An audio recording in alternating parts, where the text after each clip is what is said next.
Welcome everybody. आज हम बसंत हिंदी की बुक के पार्ट 13 की आगे की एक्सरसाइज करेंगे। पिछली वीडियोस में आप लोग चैप्टर पढ़ चुके हैं, समझ चुके हैं और उसके अलावा इसके क्वेश्चन आंसर्स कर चुके हैं। अब आज हम आगे की भाषा की बात के बारे में पढ़ेंगे और अनुमान और कल्पना का पार्ट जो रह गया था उसको लेंगे।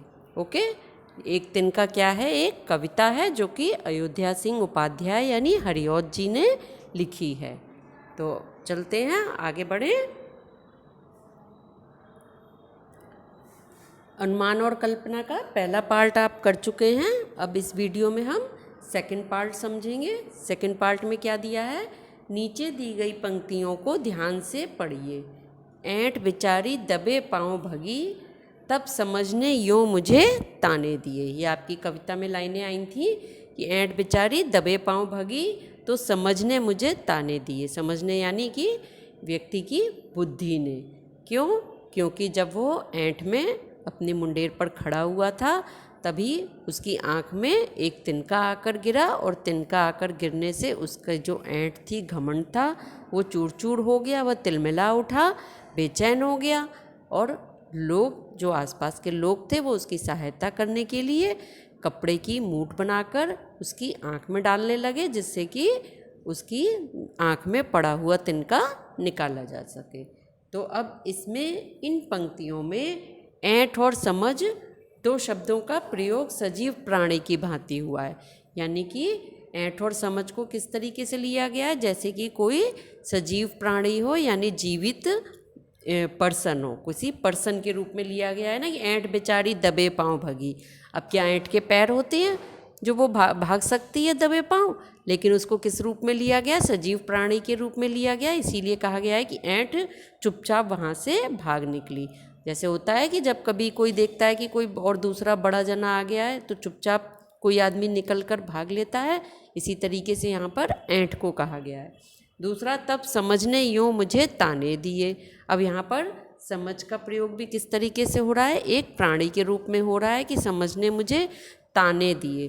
ताने दिए तो ताने भी कौन दे सकता है, कोई सजीव प्राणी ही एक दूसरे को दे सकते ना। ताने देना क्या होता है, ताने देना मतलब जैसे कि व्यंग कसना, किसी पर छीटाकशी करना, किसी के अहंकार पर वो घमंड कर रहा था तो उसको व्यंग कसना कि अब उसने उसको ताने दिए।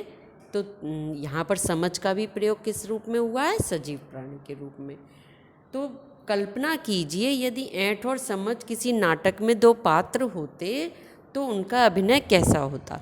यानी कि अगर समझ और ऐंठ जो हैं दोनों ही किसी नाटक के दो पात्र के रूप में होते, सजीव प्राणी के रूप में, तो उनका अभिनय कैसा होता। तो ऐसा एक कल्पना करके आपको एक तरीके की स्टोरी सी बनानी है।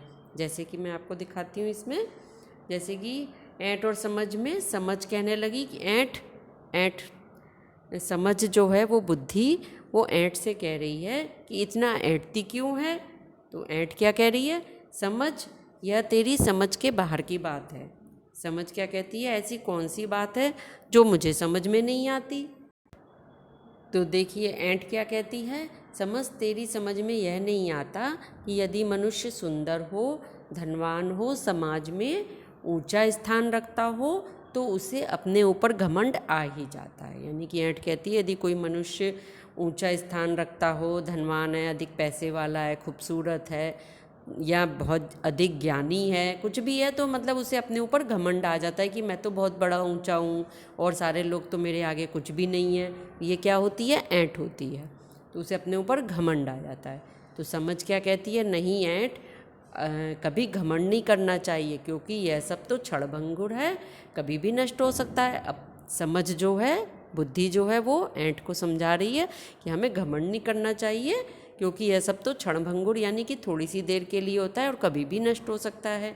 लेकिन मनुष्य की विनम्रता, उसकी परोपकार की भावना व हंसमुख स्वभाव कभी नष्ट नहीं होता। तो समझ बुद्धि क्या कह रही है उससे, ऐंठ से, कि मनुष्य का विनम्र स्वभाव यानी कि दूसरों के लिए परोपकार की भावना होना, विनम्रता, व्यवहार में विनम्रता है यानी कि आप दूसरों से विनम्र होकर बात करते हैं, तो और हंसमुख स्वभाव है आपका, तो यह सब क्या है, यह कभी भी नष्ट नहीं होता है। इतने में ऐंठ की आँख में एक तिनका उड़कर पड़ गया। तभी ऐंठ ऐंठ मान लिया एक पर्सन है तो उसकी आँख में इतनी बात होने पर ही क्या हुआ, एक तिनका आकर पड़ गया। अब समझ कहने लगी ऐंठ इतना तिलमिला क्यों रही है। भाई जब ऐंठ की आँख में तिनका पड़ गया तो वो तिलमिलाने लगी। ऐंठ कहती है न जाने कहाँ से आँख में तिनका आकर पड़ गया है, मैं तो बहुत बेचैन हो रही हूँ। ऐंठ कह रही है। समझ क्या कहती है अब तुम्हारे घमंड कहाँ गया, एक छोटे से तिनके से तिलमिला उठी। अब उसको समझा रही है समझ, अब तुम अभी घमंड कर रही थी कि धनवान हो और सुंदर हो तो उसके ऊपर घमंड आ जाता है, अब कहाँ गया तुम्हारा घमंड, अब तो छोटे से तिनके से तुम तिलमिला उठी। तो ऐंठ कहती है मुझे क्षमा करो समझ, अब मैं कभी अपने ऊपर घमंड नहीं करूँगी। उसकी समझ में आ गया कि ऐंठ की समझ में कि हमें अपने ऊपर घमंड नहीं करना चाहिए। तो यहाँ पर आपने देखा ऐंठ और समझ को एक सजीव प्राणी के रूप में लेकर किस तरीके से स्टोरी बनाई जा सकती है। आप भी इसी तरीके से स्टोरी बनाएंगे। ओके, नेक्स्ट है नीचे दी गई कबीर की पंक्तियों में तिनका शब्द का प्रयोग एक से अधिक बार किया गया है, इसके अलग अलग अर्थों की जानकारी प्राप्त करें। ये वाला आपको कॉपी पर नहीं करना है। ओके, उठा बबूला प्रेम का, तिनका उड़ा आकाश, तिनका तिनका हो गया तिनका तिनके के पास। यानी कि जब कभी बबूला प्रेम का उठा, यानी कि प्रेम का एक समुंदर हृदय में उठा तो तिनका उड़ा आकाश, तो तिनका उड़कर आकाश में चला गया। यहाँ कहने का मतलब है कि वह व्यक्ति जिसके हृदय में प्रेम का बबूला उठ रहा है, प्रेम का गुबार उठा हुआ है, वह व्यक्ति प्रेम में क्या हो जाता है, लीन हो जाता है, अर्थात आकाश में उड़ने लगता है। अब यदि कोई व्यक्ति भगवान के प्रेम में लीन है तो क्या होता है कि वह आकाश में उड़ने लगता है, यानी कि अपने आप को सब कुछ भगवान के अंदर समा देता है। तिनका तिनका हो गया, यानी कि वह पूरी तरह से उनमें लीन हो जाता है। और उससे यहाँ पर तिनके शब्द के अर्थ अलग अलग हैं कि तिनका तिनका हो गया यानी अपने आप को उसने पूरा सराबोर कर दिया भगवान के प्रेम में। और तिनका तिनके के पास, तिनका तिनका होकर वह उसमें परमात्मा में क्या हो जाता है, आत्मा परमात्मा का मिलन हो जाता है। ये वाला आपको कॉपी पर नहीं करना है। ओके, अब आगे चलते हैं भाषा की बात। भाषा की बात में क्या दिया हुआ है कि किसी ढप से निकलना का अर्थ है किसी ढंग से निकलना। ढप का शब्द का प्रयोग यहाँ पर किसके लिए हुआ है, ढंग के लिए हुआ है। ढप से जैसे कई वाक्यांशों में आप परिचित होंगे, जैसे इस तरीके के बहुत से शब्द होते हैं ना, जैसे इसमें ढप से कहा, ऐसे ही होता है कि धम से वाक्यांश है, लेकिन ध्वनियों में समानता होने के बाद भी ढप से और धम से जैसे वाक्यांशों के प्रयोग में अंतर है। ध्वनि इनकी समान है कि ढप से, धम से, छप से, टप से, ये क्या है, ध्वनियाँ समान है परंतु इनके अर्थ में अंतर है। तो इनको शब्दों को जब हम वाक्य में प्रयोग करते हैं तो उनका अर्थ अलग अलग निकलता है। धम से, छप से इत्यादि का प्रयोग ध्वनि द्वारा क्रिया को सूचित करने के लिए किया जाता है।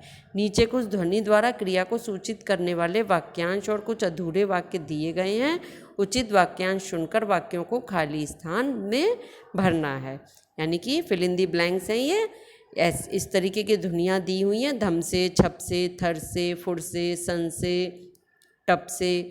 अब आपको सेंटेंस में ये ढूंढना है कि किस सेंटेंस में कौन सा शब्द आ सकता है। ओके, जैसे कि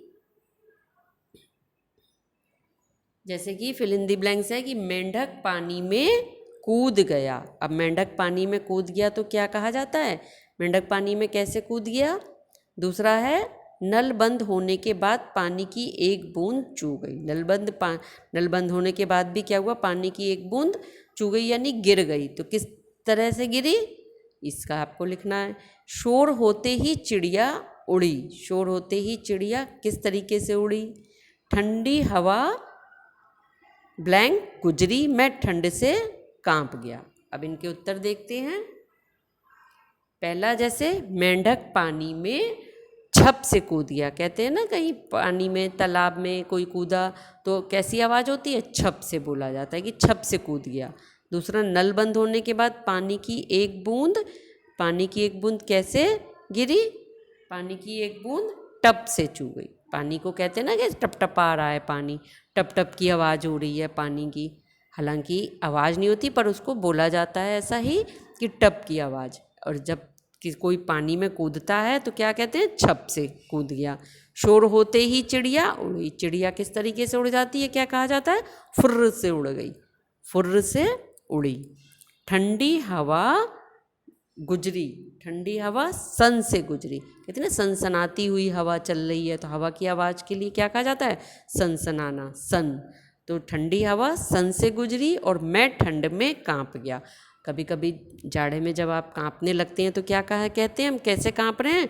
थर थर थर थर कांप रहे हैं, थर थर आ रहे हैं, थर थर कांप रहे हैं। तो यहाँ पर क्या आएगा कि मैं ठंड में थर से कांप गया। तो ये कुछ क्या है? ध्वनियाँ हैं जो कि वाक्यांशों में प्रयोग की जाती हैं। तो इनका आपको लिखना है और आपको इन सभी ध्वनियों का एक एक सेंटेंस अपनी ओर से और बनाकर लिखना है। समझ गए? एक एक सेंटेंस अपनी ओर से भी और बनाकर लिखेंगे इन्हीं ध्वनियों से रिलेट करते हुए।